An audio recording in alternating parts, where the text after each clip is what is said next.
Vamos abrir as nossas Bíblias no Evangelho de Jesus Cristo, conforme nos ensinou Lucas, capítulo de número 24, dos versículos de número 13 até o 35.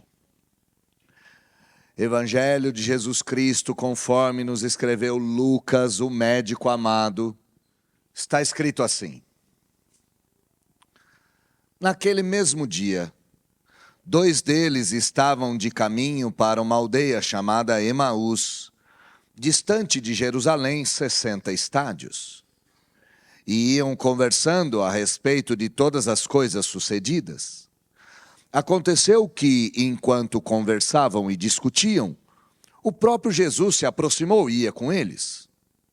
Os seus olhos, porém, estavam como que impedidos de o reconhecer. Então, Jesus lhes perguntou: que é isso que vos preocupa? E de que ides tratando à medida que caminhais? E eles pararam entristecidos. Um, porém, chamado Cleopas, respondeu dizendo: és o único, porventura, que tendo estado em Jerusalém, ignoras as ocorrências dos últimos dias? E Jesus então lhe perguntou: quais? E explicaram o que aconteceu a Jesus, o Nazareno, ora, que era varão profeta, poderoso em obras e palavras, diante de Deus e de todo o povo, e de como os principais sacerdotes e as nossas autoridades o entregaram para ser condenado à morte e o crucificaram. Ora, nós esperávamos que foste ele quem havia de redimir a Israel. Mas depois de tudo isso, e já este o 3º dia, desde que tais coisas sucederam. É verdade também que algumas mulheres, das que conosco estavam, nos surpreenderam tendo ido de madrugada ao túmulo, e não achando o corpo de Jesus, voltaram dizendo terem tido uma visão de anjos, os quais afirmam que ele vive. De fato, alguns dos nossos foram ao sepulcro e verificaram a exatidão do que disseram as mulheres, mas não o viram. Então lhe disse Jesus: ó nécios e tardos de coração para crer tudo o que os profetas disseram. Porventura não convinha que o Cristo padecesse e entrasse na sua glória? E começando por Moisés, discorrendo por todos os profetas, expunha-lhes o que a seu respeito constava em todas as Escrituras. Quando se aproximaram da aldeia para onde iam, fez Jesus menção de passar adiante. Mas eles os constrangeram, dizendo: fica conosco, porque é tarde e o dia já declina. Então Jesus entrou para ficar com eles. E aconteceu que, quando estavam à mesa, tomando Jesus o pão, abençoou-o e, tendo partido, lhes deu. Então se lhe abriram os olhos e o reconheceram, mas ele desapareceu da presença deles. E disseram um ao outro: porventura não nos ardia o coração quando ele pelo caminho nos falava, quando nos expunha as Escrituras? E na mesma hora, levantando-se, voltaram para Jerusalém, onde acharam reunidos os 11 e outros com eles, os quais diziam: o Senhor ressuscitou e já apareceu a Simão. Então os 2 contaram o que lhes acontecera no caminho, e como fora por eles reconhecido no partir do pão. Vamos orar. Deus, sua palavra foi lida nesse local, e sua palavra gera vida aonde há morte. Sua palavra traz à vida aquilo que já está morto. Sua palavra recupera e restaura todas as coisas. Estamos aqui sedentos para ouvir o que o Senhor tem a dizer para cada um de nós. E nosso anseio, nossa ânsia, é que a sua palavra cumpra o efeito desejado em nós, isto é, nos restaure, nos transforme, gere vida, crie em nós um novo jeito de ser e agir. É bem verdade que discurso humano algum é capaz disso. E é por isso que eu não estou ancorado nas minhas próprias competências. Pelo contrário, sou limitado e incompetente. Mas me ponho em suas mãos também, na esperança de que o Senhor me use e fale com a sua igreja. Oramos em nome de Jesus. Amém. Há caminhos que não estão no chão, mas na alma. Caminhos que não se percorrem com os pés, mas se percorrem com o peso do coração. Há tardes em que não há sol suficiente para aquecer o peito. Há dias que não existem palavras para aliviar a dor. Assim foi o dia, e assim estava o coração e a alma dos 2 discípulos no caminho de Emaús. Eles não estavam fugindo de Jerusalém. Eles estavam fugindo da frustração do próprio coração. O Cristo que prometeram a eles tinha sido sepultado. Aquela cruz, para eles, não tinha matado apenas um homem. Ela tinha matado a esperança, a expectativa e todo um futuro. Eles não caminhavam para uma cidade, para Emaús. Eles caminhavam para longe da dor. E é nesse contexto que o texto nos introduz ao Cristo que caminha com os cansados. Deus não espera no altar. Deus costuma se encontrar conosco na estrada da vida. Ele não aparece com luzes, nem com fogo, mas ele aparece com perguntas. Ele não se impõe com glória, mas ele se coloca em escuta graciosa. Lucas 24 é mais que um relato da ressurreição. É um mapa para todos aqueles que se perderam na jornada da fé. Lucas 24 é um retrato da alma pós-cruz.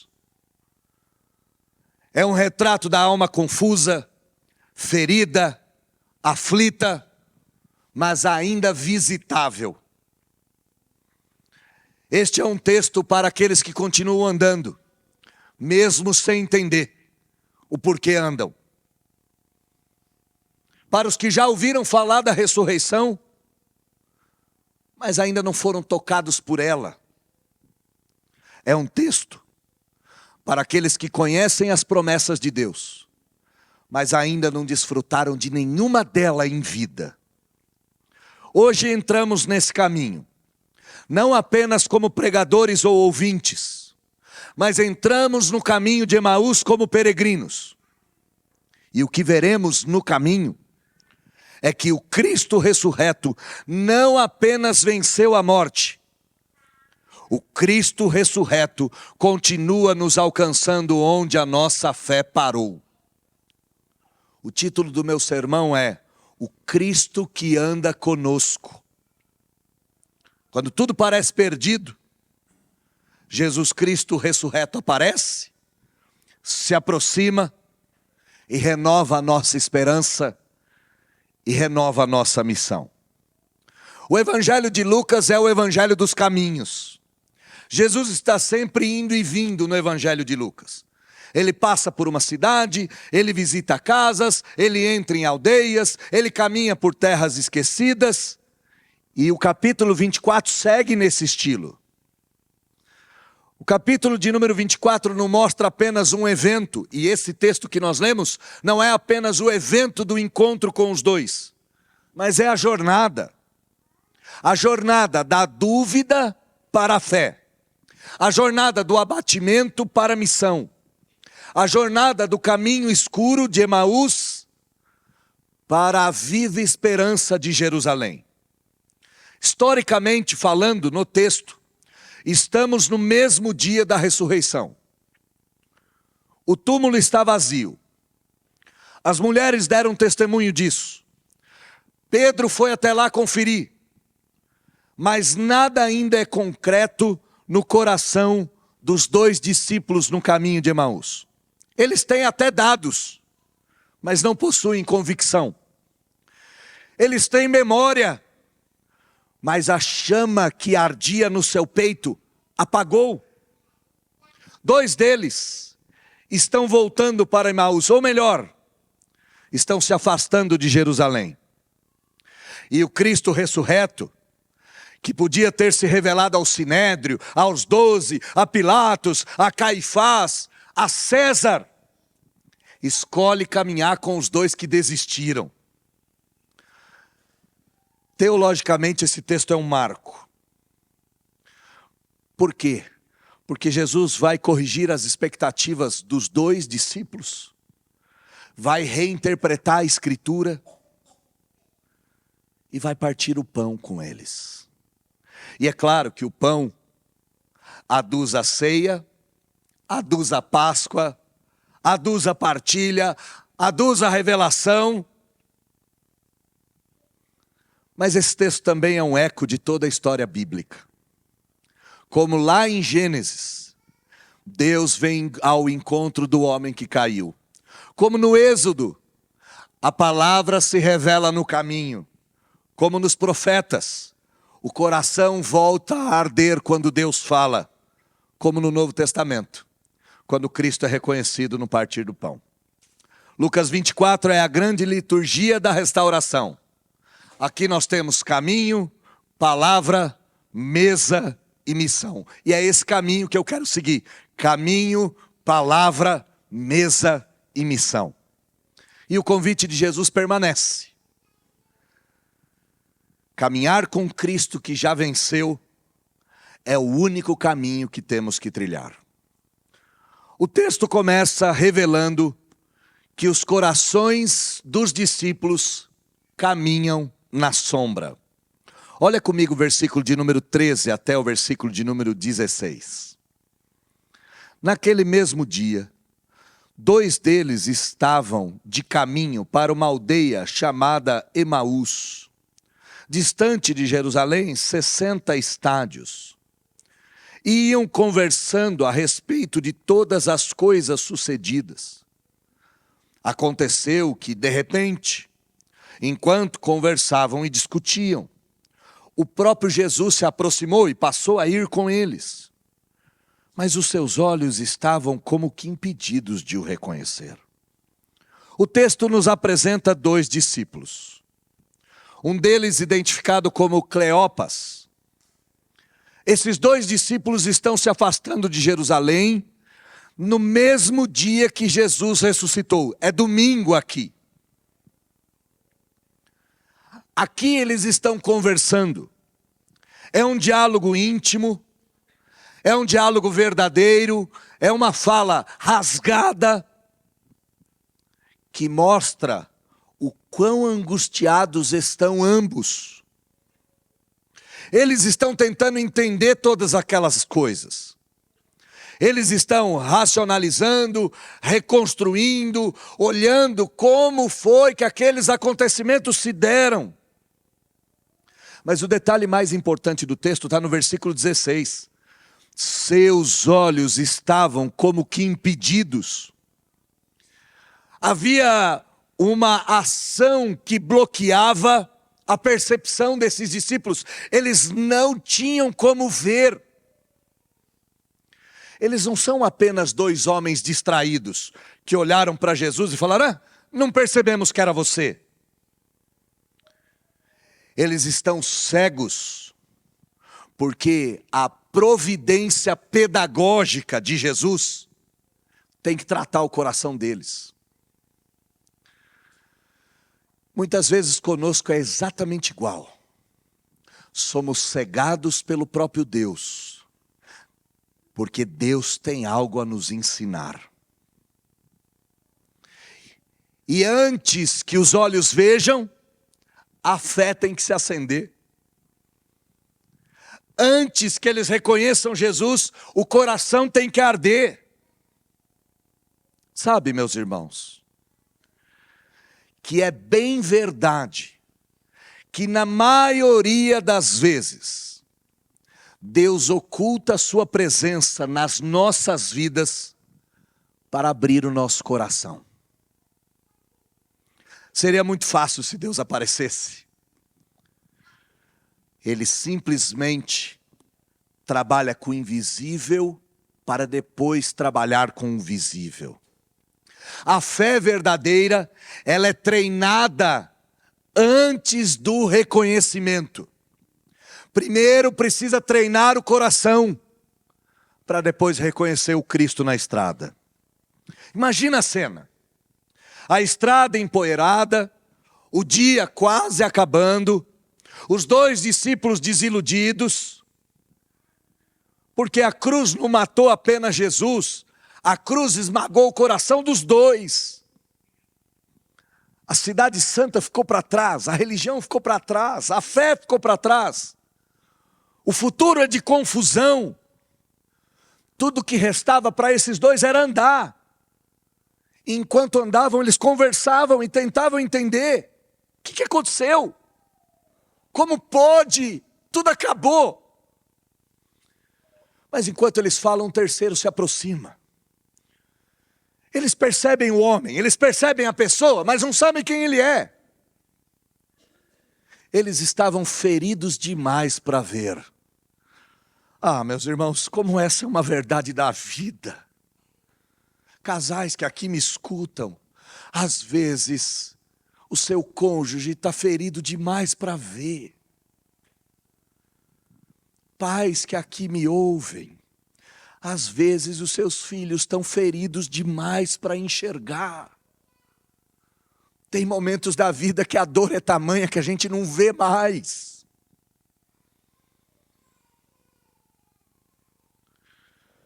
Nem todo silêncio de Deus é ausência, sabe? A gente questiona Deus às vezes, né? Deus, por que o Senhor não fala? Deus, por que o Senhor não aparece? Ora, às vezes, o silêncio de Deus é a estratégia da graça, que nos transforma para sempre. O Cristo que caminha conosco, às vezes se disfarça do anonimato. Mas o objetivo dele é restaurar o nosso coração. Grava algumas coisas que esse texto nos traz. Em primeiro lugar, Deus nunca abre os nossos olhos de uma vez. É progressivo, é vagaroso. A gente começa a enxergar as coisas e passa a enxergar à medida que a gente anda. Segundo lugar, confie nos processos silenciosos de Deus. Ele sabe o que está fazendo. Se Ele ainda não apareceu, se Ele ainda não falou, calma. Ele pode estar do seu lado sem você ser capaz de enxergar. Calma. Se você se sente sozinho na caminhada, lembre-se, mesmo invisível e anônimo, Cristo está do lado daquele que sofre. Sempre esteve. Sempre estará. Você deve estar disposto a caminhar.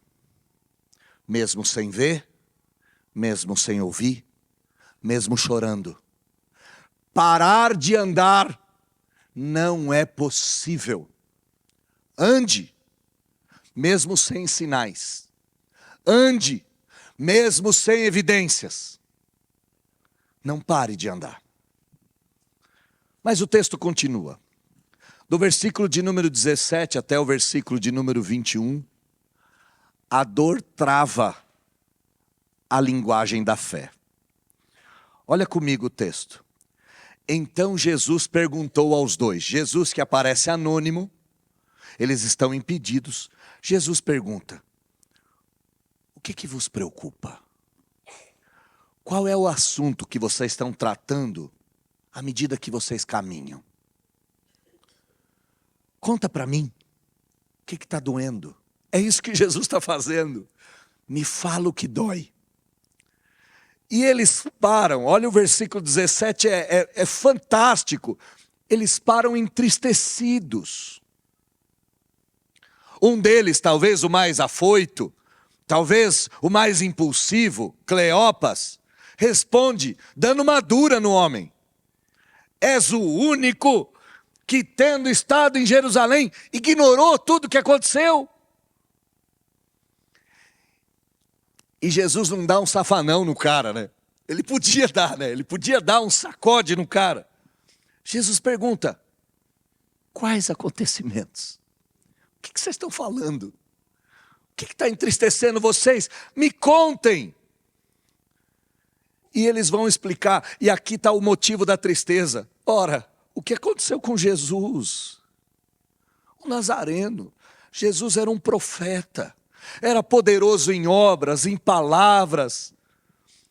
Os principais sacerdotes, as nossas autoridades judias, o entregaram a ser condenado à morte, crucificaram Jesus. E por que a gente está triste? Versículo 21. Ora, nós esperávamos que ele fosse o nosso rei e redentor. Mas depois de tudo isso, a gente já não sabe mais de nada. Depois de tudo isso, a gente já não entende mais nada. A pergunta de Jesus desencadeia mais do que uma conversa. A pergunta de Jesus abre uma ferida. E às vezes Deus chega do nosso lado com uma pergunta, não para nos trazer toda a revelação, mas apenas para escancarar a ferida. Eles estavam tão tristes, era tão profundo o abatimento, o pesar da alma era tamanho, que o desânimo tomou conta de toda a existência dos dois. E eles estão tão amargurados, que um deles briga com o outro que faz uma pergunta, com esse desconhecido. Você é o único que não sabe? Você é o único que não viu? Nós esperávamos que a esperança fosse recuperada. Mas infelizmente, o nosso sofrimento é real, a dor afetou a nossa alma, e de tal maneira que eles não enxergam nenhuma saída, nem mesmo o Cristo ressurreto ao seu lado. É interessante que o texto está mostrando que só Deus sabe compreender e interpretar a nossa dor. Às vezes a gente tenta interpretar a dor do outro à nossa imagem. Perceba o quão tolo isso é. Quando alguém está conversando com alguém e esse outro está sofrendo, e a pessoa diz, eu estou de luto porque o meu animal de estimação morreu. E aí a gente olha para a pessoa com certo desdém e diz, luto por um cachorro? Onde já se viu? Tem tanto sofrimento no mundo? Mas isso é a maior tolice, porque a dor sangra no coração que sofre, não nos ouvidos que ouvem. Quando alguém contar algum sofrimento, pode parecer tolo aos seus olhos, mas você não tem direito de interpretar esse sofrimento a partir da sua própria perspectiva. A perspectiva do sofrimento só pode ser interpretada por Deus. E é por isso que Jesus não dá um safanão em um deles. É por isso que Jesus não começa a corrigir. Onde já se viu? Perderam a esperança. Não sabem que Jesus é o Messias e não um profeta. Jesus não faz nada disso. Jesus faz só uma pergunta. Jesus faz só uma provocação. Ele quer ouvir mais a dor. Ele quer ouvir mais a decepção, a confusão, a frustração. E Cleopas aqui mostra que eles esperavam um libertador político, eles esperavam um redentor militar. Mas o que os discípulos receberam? Receberam crucificado. Não receberam um rei, receberam uma cruz. E aqui, não pensemos que eles abandonaram a fé. Não é isso. Ninguém abandonou a fé aqui.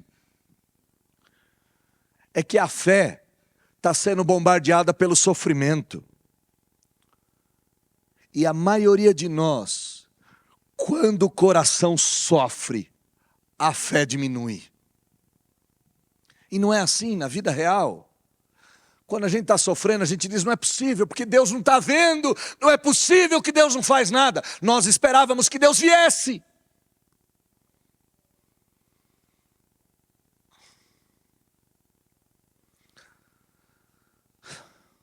Às vezes, a maior dor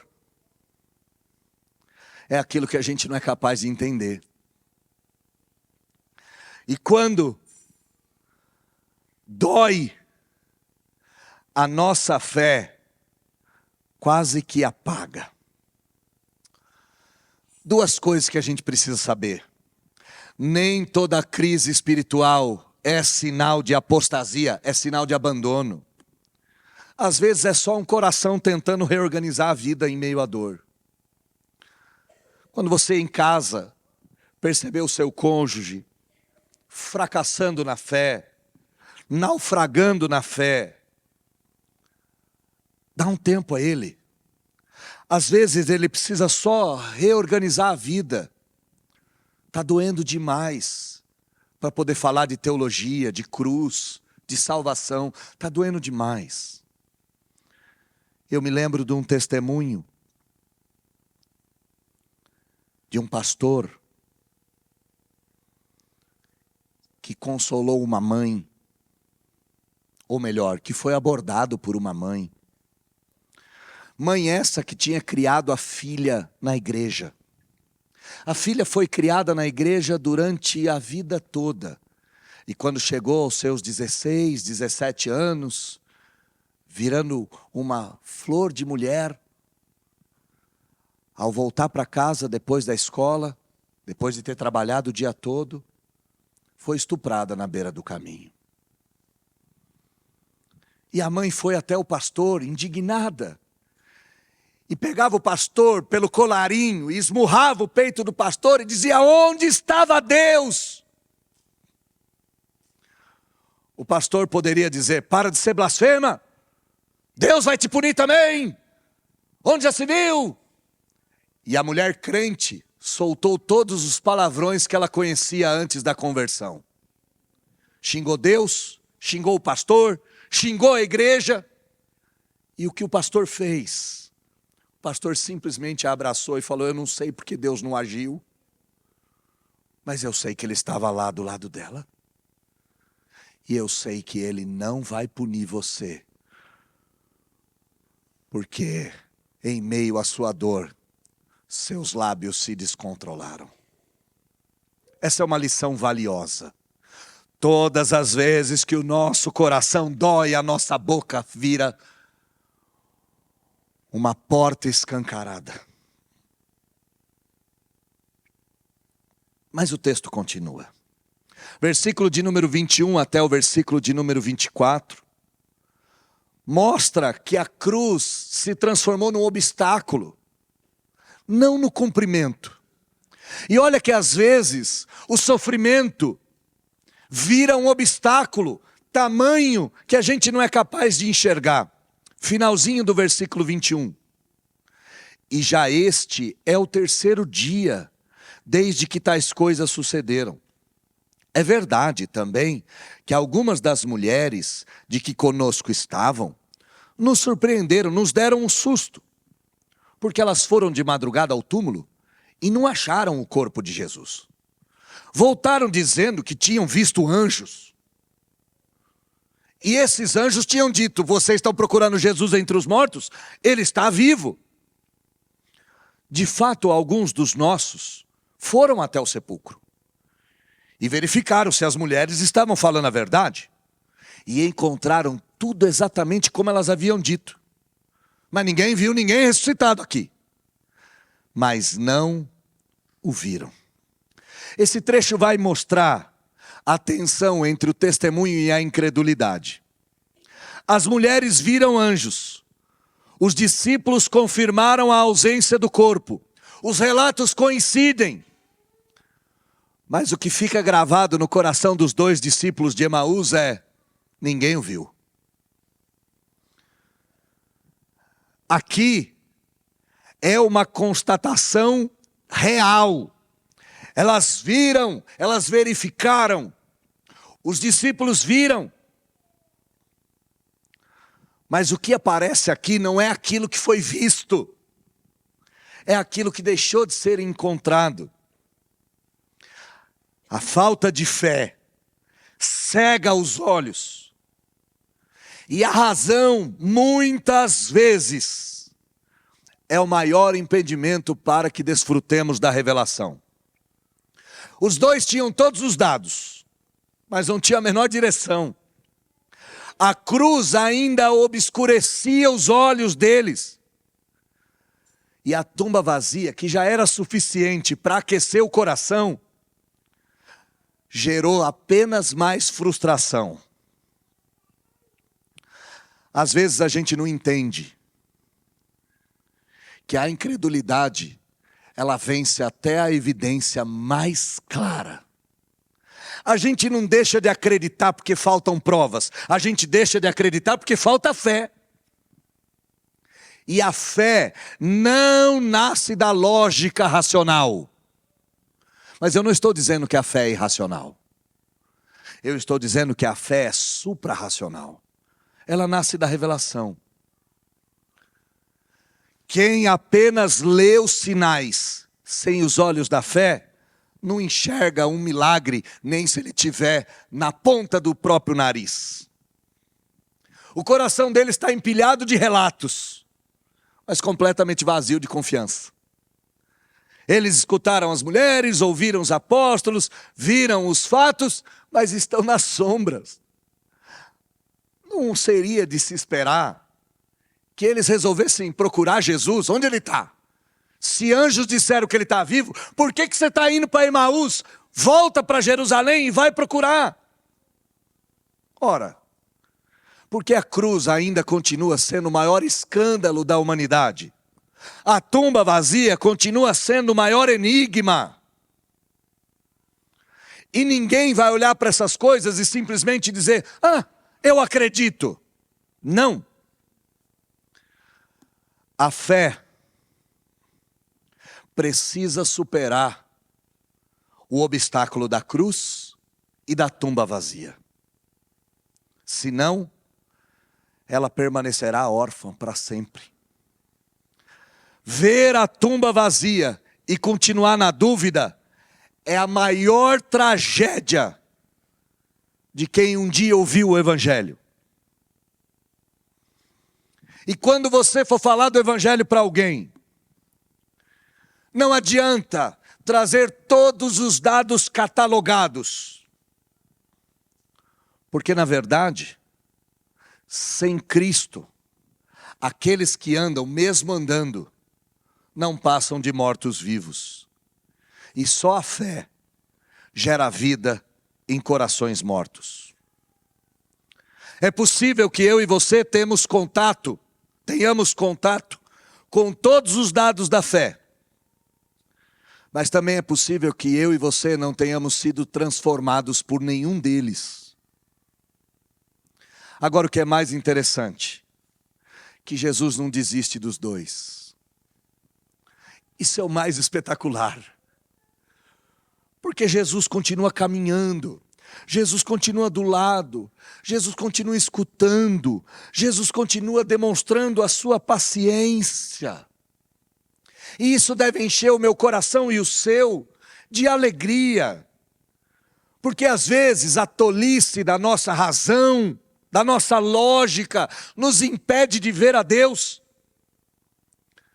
Mas Deus não está impedido de andar do nosso lado, mesmo que o nosso raciocínio seja o de um tolo. Como o caso desses dois.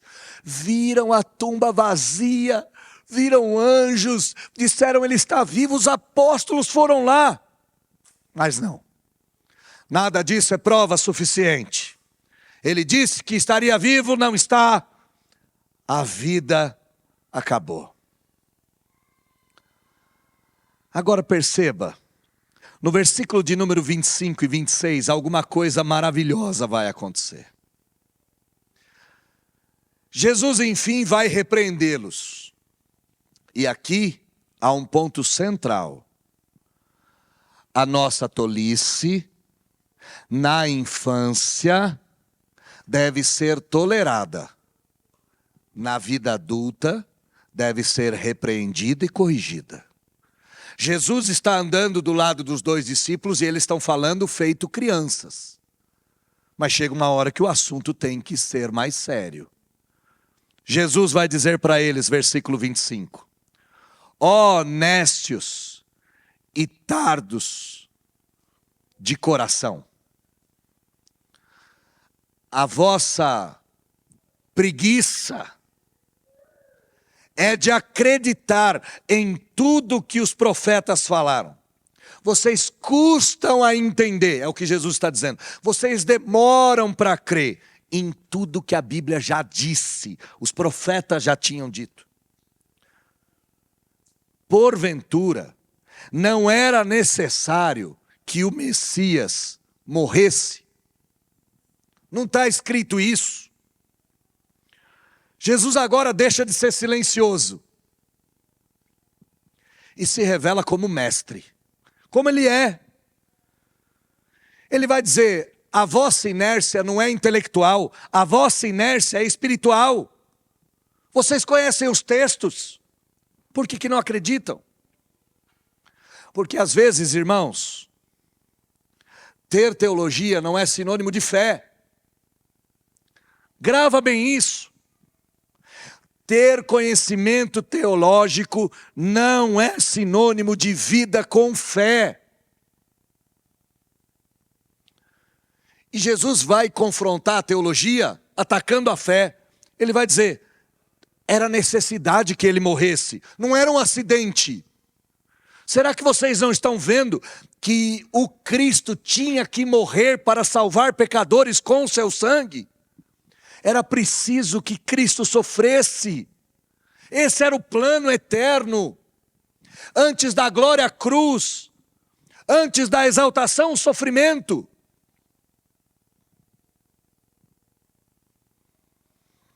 Sabe, irmãos, a gente precisa entender muito bem o que é a crucificação. Porque se a gente não entender, a cruz vira um obstáculo. E se a gente entender, a cruz vira a porta para uma estrada gloriosa em direção ao céu. Jesus, que escutava em silêncio até aqui, agora, como um pai que ama, corrige os filhos na mentira. E não com dureza destrutiva, isso é fabuloso. Eles precisam ouvir a verdade. Mas eles não precisam de mais sofrimento. Pais que aqui me escutam, pelo amor de Deus, às vezes bater no seu filho, depois de já ter castigado ele por esse assunto, e bater no seu filho com dureza destrutiva, incompetente, inútil, você não é capaz de fazer nada certo. É a porta da destruição da vida do seu filho. Eu não estou dizendo que você não tem que corrigir, Mas eu estou dizendo que nenhuma dureza deve ser destrutiva. Sempre deve ser uma dureza amorosa. Olha como Jesus trata os dois.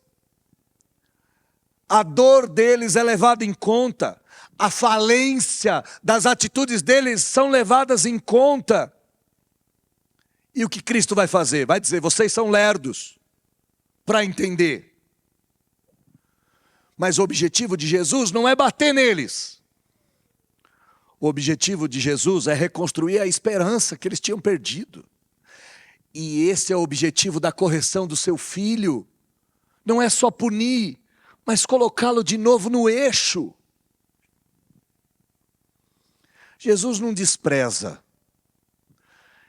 e nem destrói ninguém. Por isso eu e você não temos o direito nem de desprezar e nem de destruir. Essa cena do Senhor Jesus tem muito para nos ensinar. Porque quando a gente percebe a humildade do Mestre,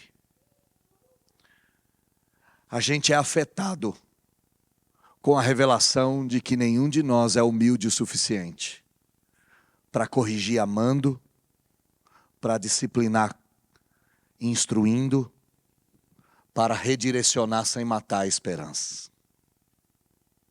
Jesus não abandona ninguém que crê errado. Jesus não abandona aqueles que erram. Ele caminha junto a essas pessoas até que elas voltem, até que a fé delas seja refinada. Casais que me escutam. A separação não é a solução para os nossos problemas. A solução para os nossos problemas é Cristo passar a andar do lado daquele que crê errado. Vai chegar um dia que a fé dessa pessoa vai ser refinada. Ora mais. Eu não estou dizendo que você tem que aceitar tudo que a outra pessoa faz. Não disse isso. Eu só estou dizendo que Jesus não abandona aqueles que erram. Eu e você também não temos o direito de fazer isso imediatamente. Versículo de número 24 a 27. Versículo de número 27, perdão. Jesus vai reinterpretar as Escrituras. Olha como é lindo o que acontece no versículo de número 27. E começando por Moisés, discorreu por todos os profetas, todo o Antigo Testamento, e expôs a essas pessoas, expôs a esses discípulos, explicou a eles o que constava a respeito dele mesmo na Escritura. Jesus não está ensinando de outro, ele está ensinando de si mesmo. A ideia aqui é que Jesus cuidadosamente interpretou a Escritura. Ensinou com profundeza, traduziu tudo aquilo que estava obscurecido. Aqui, Cristo é o tema e é o intérprete. E ele não apresenta um textinho isolado, ele vai percorrer toda a Escritura. Toda a Escritura tem um fio vermelho, toda a Escritura tem um fio de sangue, e esse fio de sangue revela quem Jesus é. Jesus está ensinando que a Bíblia toda só tem um único centro. E esse centro é Ele mesmo. A Escritura, quando Cristo revela, ganha luz. O Cristo ressurreto não apenas cumpre a palavra, mas interpreta a palavra para que a gente passe a entender. Imagina o que foi ouvir esse sermão. Imagina. Os dois discípulos estão ouvindo um sermão dos profetas, de Gênesis até o último livro do Antigo Testamento, o livro do profeta Malaquias. Na estrada poeirenta, no caminho do desânimo, no caminho da incerteza, o Verbo em carne abre os rolos invisíveis da história e começa a pregar dele mesmo. Mostrando Na serpente de bronze, lá estava Jesus. No cordeiro pascal, lá estava Jesus. No servo sofredor de Isaías 53, lá estava Jesus. No sacrifício diário do templo, lá estava Jesus. No templo, na arca da aliança, na luz, no pão da proposição, no altar, nas paredes, no véu, lá estava Jesus. Na rocha, lá estava Jesus. Tudo aponta para ele. Jesus então está dizendo toda a história. E o coração deles, e olha como é lindo, é por meio da contação de história. O coração deles que antes ardia em tristeza, agora começa a arder de outra coisa. A estrada vira púlpito, e o próprio Cristo vira o pregador. E quando Cristo vira o pregador, o fogo volta a queimar no peito. Não tem como. Quando Cristo aparece na nossa vida e começa a falar conosco, a chama que estava se apagando volta a arder. A estrada que era lamento vira sala de aula. A estrada que era dor agora vira festa de aniversário.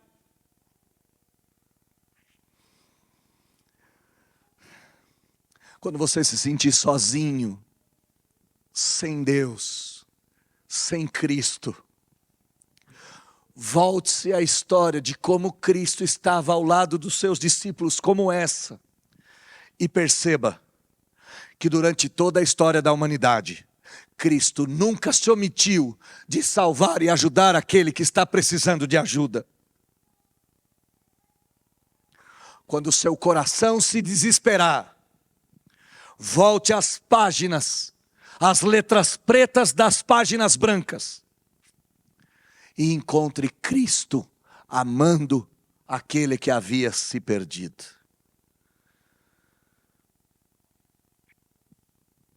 É como se Cristo se entregasse mais uma vez aqui. Olha comigo o versículo de número 28 e 29. Quando se aproximavam da aldeia para onde iam, Jesus fez menção de ir embora. É lindo esse texto. Tudo é pedagógico, tudo ensina. Jesus fez menção de ir embora. Mas eles os constrangeram dizendo, fica conosco. Não vai embora não. Fica do nosso lado. Já é tarde, o dia já declina. E o texto mostra que Jesus decidiu ficar com eles um pouquinho mais. Jesus não força a sua permanência na vida de ninguém, tá? Ele não diz, ou você me recebe, ou vou te castigar. Não. Às vezes, ele aguarda que a gente diga coisas do tipo, fica aqui comigo. Não vai embora. Já está tão difícil. Se o senhor for embora, como é que eu vou suportar? A palavra aqui é que eles constrangeram o Senhor Jesus.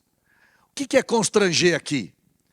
É pedir com tanta verdade, com tanta sinceridade, com tanta delicadeza, que é mais uma oração do que simplesmente um pedido. É como se os discípulos implorassem dizendo, não vai embora. Eles ainda não sabiam que era Jesus, mas já sabiam que eles não poderiam deixá-lo embora e partir. A sede espiritual deles foi tão grande que até os costumes da despedida foram ignorados. Ah, irmãos, a gente às vezes não se dá conta de que o conhecimento de Cristo começa com uma fome da presença dEle. A gente nem sabe do que quer, mas alguma coisa arde em nós e a gente quer que Ele esteja do nosso lado, mesmo sem conhecer a sua pessoa. E Cristo se entrega onde há insistência sincera. Grava bem isso. Ele permanece na vida daqueles que querem a sua presença. Ele permanece na vida daqueles que anseiam pelo encontro. Aqui o texto, a estrada chegou no fim. A aldeia apareceu, Jesus ia embora, o mestre dá espaço para os discípulos. É como se ele perguntasse: o que vocês querem? E os discípulos dizem: fica conosco. A escuridão da nossa alma foi tamanha, já é tão tarde. A noite escura da nossa alma já é tão profunda. Fica um pouco mais.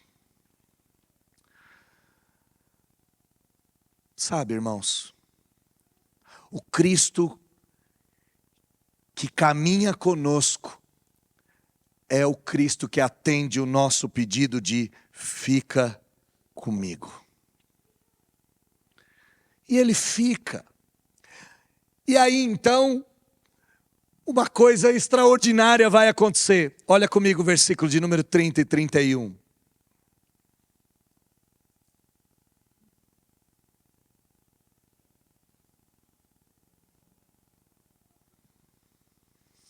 Versículo de número 30 e 31. Diz o seguinte: e aconteceu que quando estavam à mesa, tomou Jesus o pão e o abençoou e partiu o pão e deu para eles. Jesus fez exatamente o que tinha feito 2 dias atrás, na sexta-feira. Jesus reproduziu a cena. E assim que eles experimentaram o partir do pão, diz o versículo de número 31, então se lhe abriram os olhos e eles reconheceram que era Jesus. Mas Jesus logo desapareceu. A linguagem aqui é da última ceia, a linguagem aqui é da Páscoa. A linguagem daqui é exatamente o que nós vamos desfrutar daqui a pouco. Jesus toma o pão, abençoa, parte e entrega. E assim que Jesus entrega, os olhos são abertos. É Deus quem abre os olhos dos discípulos. Os discípulos não tiveram os olhos abertos pela razão, não tiveram os olhos abertos pelo discurso, tiveram os olhos abertos por Deus. Não foi a lógica, não foi a razão, não foi o conhecimento, não foi a competência, foi Deus que abriu os olhos. O reconhecimento não foi intelectual, foi sacramental, foi espiritual, foi afetivo, foi relacional. Quando Cristo se revela, Ele suplanta os argumentos. Os olhos se abrem. Os discípulos estavam na casa deles, provavelmente.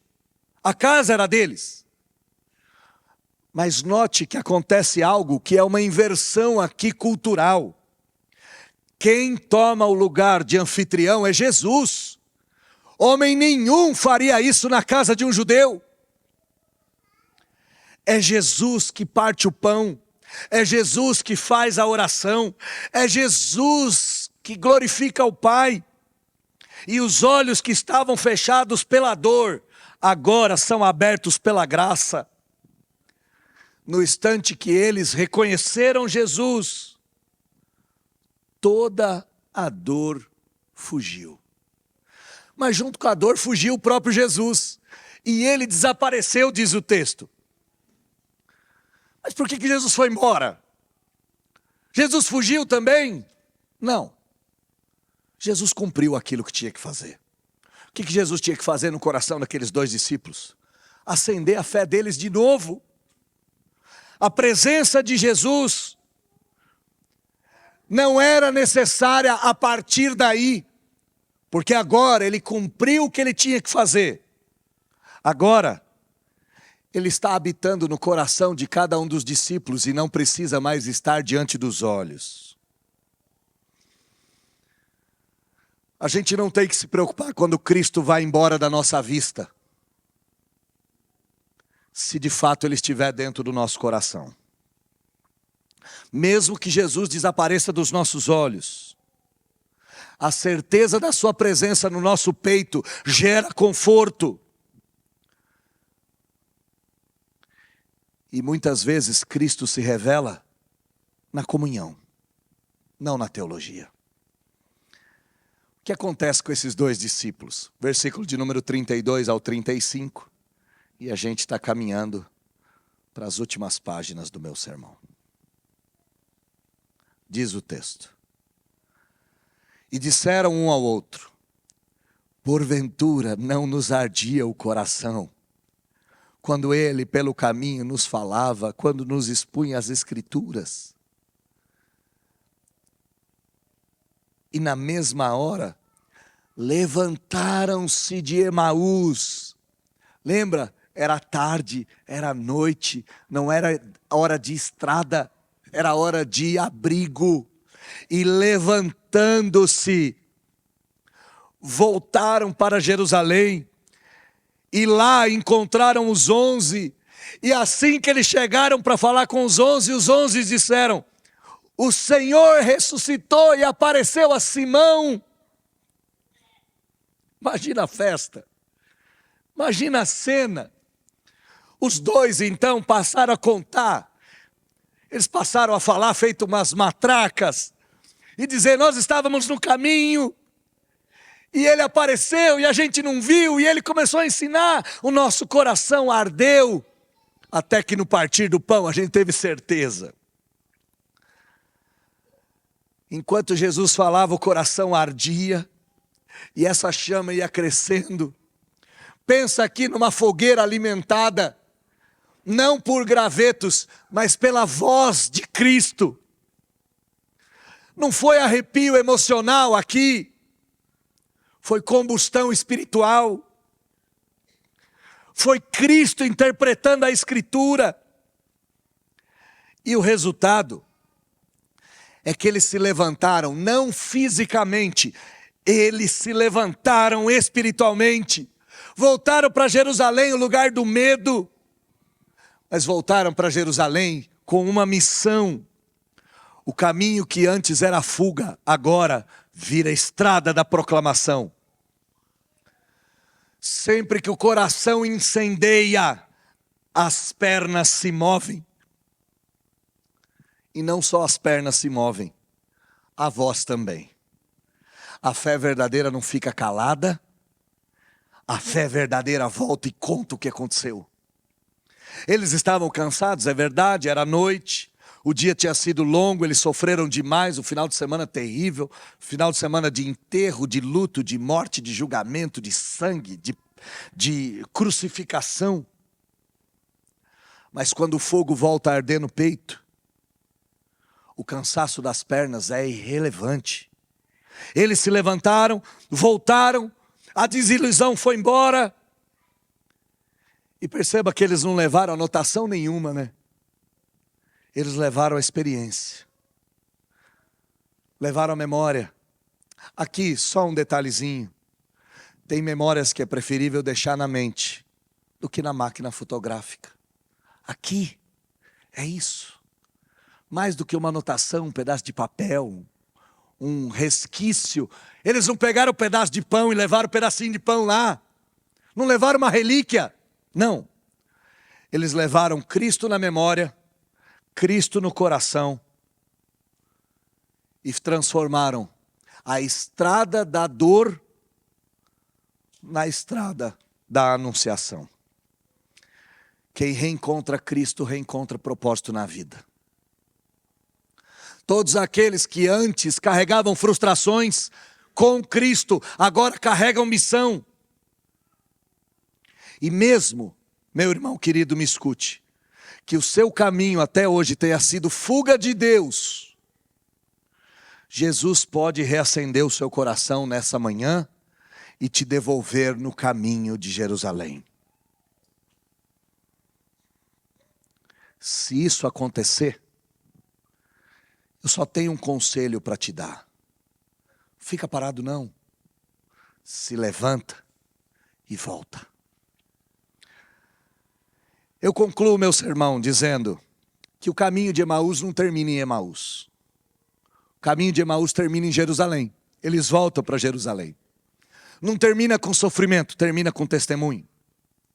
Não termina com uma casa vazia, termina com um coração cheio. Termina com 2 homens carregando uma notícia eterna. E que notícia é essa? Ele vive e eu posso crer no amanhã. O caminho para Emaús começou escuro, mas terminou com fogo. 2 homens partiram frustrados de Jerusalém, mas voltaram para Jerusalém ardendo.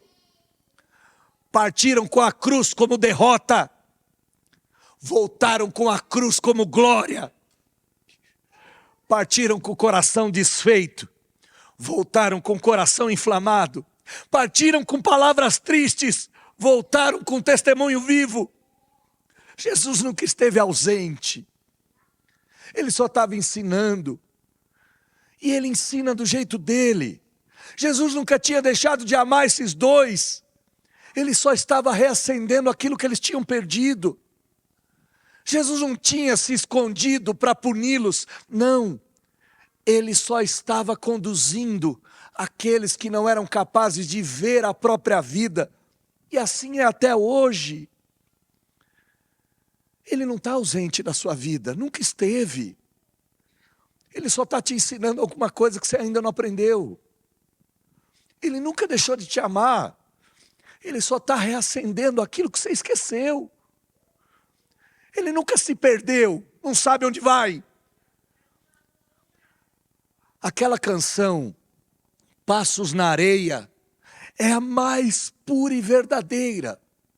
Tem momentos que a gente não vê Cristo, porque Ele está carregando a gente no colo, e é por isso que só um par de pegadas na areia aparece. Não é o nosso, é o dele. Nós estamos nos braços. Ele continua até hoje se aproximando de quem está cansado. Ele continua até hoje se aproximando dos que têm fome. Ele continua até hoje se aproximando daqueles que tinham esquecido. O Cristo ressurreto não espera ninguém chegar. Ele vai ao encontro. Caminha no mesmo passo. Ouve a dor, corrige a fé, parte o pão e recupera tudo aquilo que estava perdido. A palavra, o pão, a presença, fez com que a missão voltasse à vida desses discípulos. Aquele que era um estranho no caminho, virou Salvador. A casa simples virou altar. A estrada da fuga virou missão. E é isso que Jesus faz. A casa vazia vira trono de Deus. A estrada da fuga vira a estrada da salvação. O coração que sangra e chora vira coração de festa. Ele entra nas jornadas mais confusas. Entrou na minha assim, quando eu não sabia para onde ir. Quando eu estava perdido em meio às trevas da minha própria existência. Jesus se aproximou, fez perguntas que revelaram o meu coração. E quando eu nem sabia o que estava acontecendo, Ele partiu o pão e eu entendi. Ele vive, eu o vi. O meu coração queima. Hoje talvez você também esteja no caminho de Emaús. Hoje talvez você também esteja confuso, cansado, questionando se vale a pena crer, se vale a pena continuar na igreja, se vale a pena continuar no casamento, se vale a pena continuar fazendo o que você faz. Talvez hoje seja exatamente esse caminho da escuridão. Talvez hoje você tenha entrado aqui com as expectativas todas frustradas, com a fé esmorecida, com os olhos embaçados.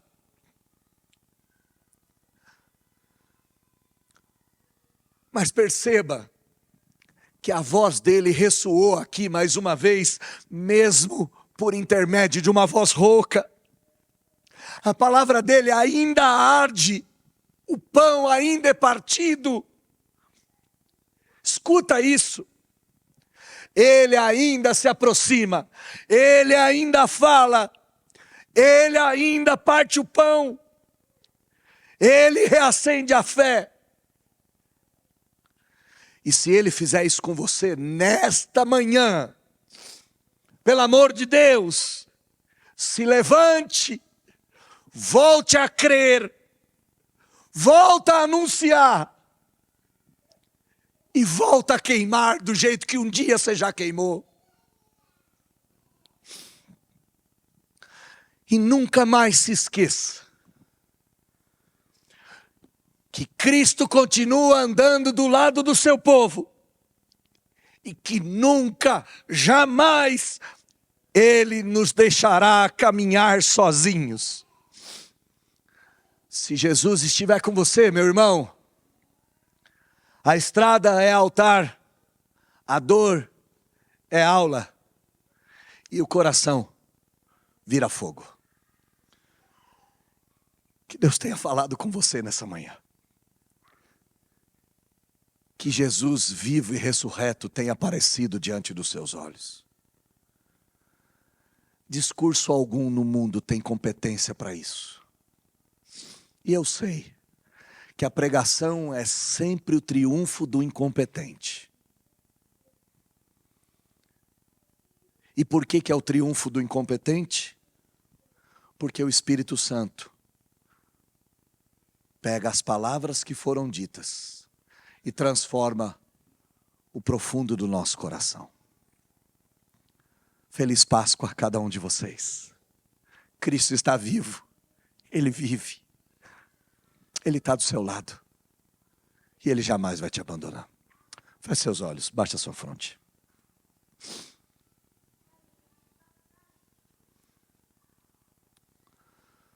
Senhor,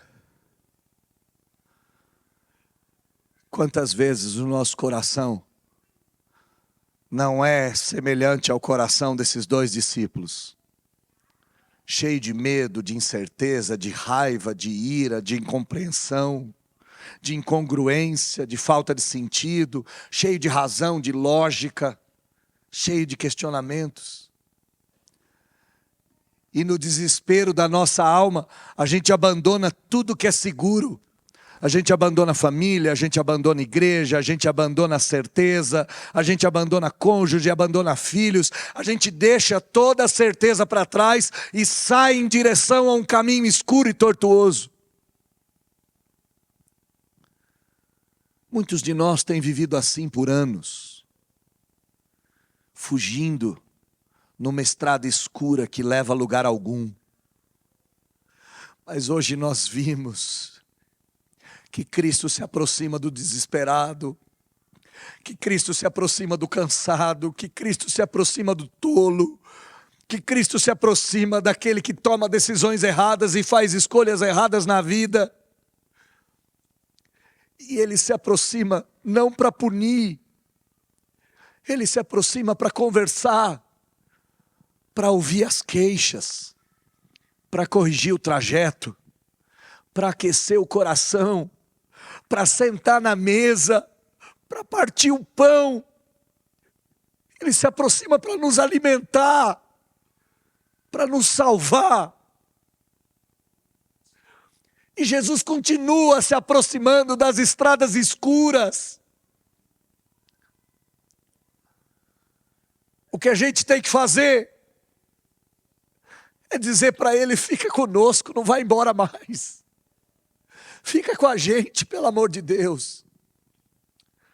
Está tão escuro lá fora, já é tão tarde. Eu tenho andado há tanto tempo sem ninguém. Fica comigo. E Deus, a sua palavra diz que nenhum homem ou mulher que pede ajuda ao Senhor Jesus é deixado de lado. Todo coração aflito e quebrantado é encontrado. Que o Senhor encontre o nosso coração desesperado nessa manhã e faça dessa Páscoa a Páscoa transformadora das nossas vidas. que a partir daqui a nossa estrada mude. Ao invés do sentido de Emaús, ela volte para a boa e velha Jerusalém. É em Jerusalém que tudo acontece. Faça isso conosco. É o que eu lhe peço em nome de Jesus. Amém.